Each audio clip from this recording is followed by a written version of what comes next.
هیواد مو ګړندی د پرمختګ په لور روان دی، راتلونکی مو روښان دی، راتلونکی مو روښان دی، په امن په سکون یې هره سیمه بیابان دی، راتلونکی مو روښان دی. د بدني روزنې او ورزش عمومي ریاست چې په ټول هیواد کې د ورزش رهبري او مدیریت په غاړه لري، د ریاست تر چتر لاندې فني او مسلکي معاونیت، فني او مسلکي ریاست، مالی او اداري ریاست، د پلان او پالیسي ریاست، د اطلاعاتو او عامه پوهاوي ریاست او د دفتر ریاست فعالیت لري، چې په دې راپور کې تاسو ته مالی او اداري ریاست در پیژنو.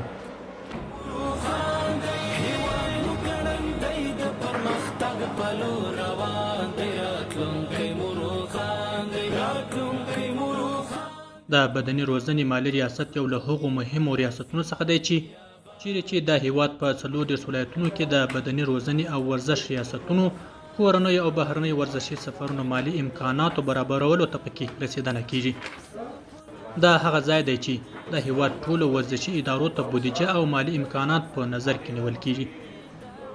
مالی ریاست دا مهال په پراختیایي بودیجې، عادي بودیجې، عوایدو، حوالو، معاشاتو او قراردادونو مدیریتونو په برخو کې فعالیت لري. د دغه ریاست مالی او حسابي امیر احمد ناصر زاخیلي وایي دوی ژمن دي چې د ورزشکارانو او ورزشي فدراسیونونو مالي ستونزو ته په وخت رسیدنه وکړي. ښاغلي زاخیلي وویل د ورزش ادارې ټولو برخو ته یې کافي بودیجه په واک کې ورکړې او د ټولو ولایتونو ورزشي ریاستونو او فدراسیونونو اړتیاوې یې په نظر کې نیولې دي. بخش مالی و حسابی اداره ورزش افغانستان مصمم است که با مشکلات مالی تمام فدراسیون های محترم و همچنان ورزشکاران عزیز به موقع رسیدگی درست نماید.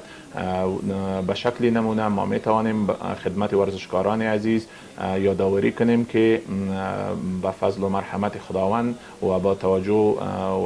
و رهبری درست اداره ورزش افغانستان عصری ورزشکاران از سال مالی 1400 برشان اجرا گردید و به صورت شفاف برای مستقیم برای ورزشکاران توزیع گردید. دغه ریاست مسئولین وایي د 1401 کال لپاره د مالیې وزارت له لوري کافي بودیجه په واک کې ورکړل شوې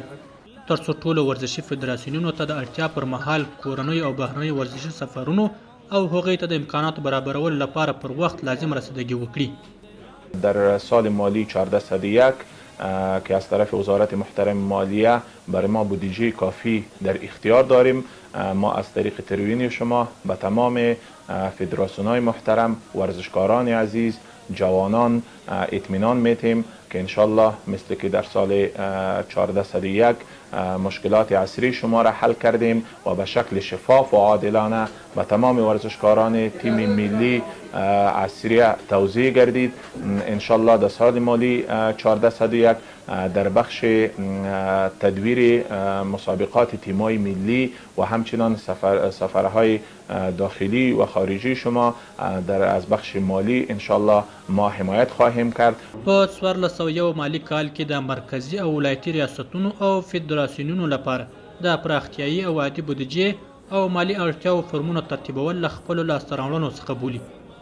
دغه ریاست مسئولین وایي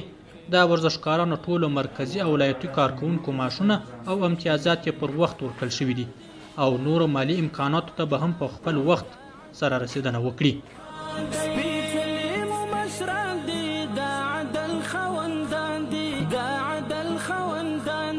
سرلیک د تاریخونو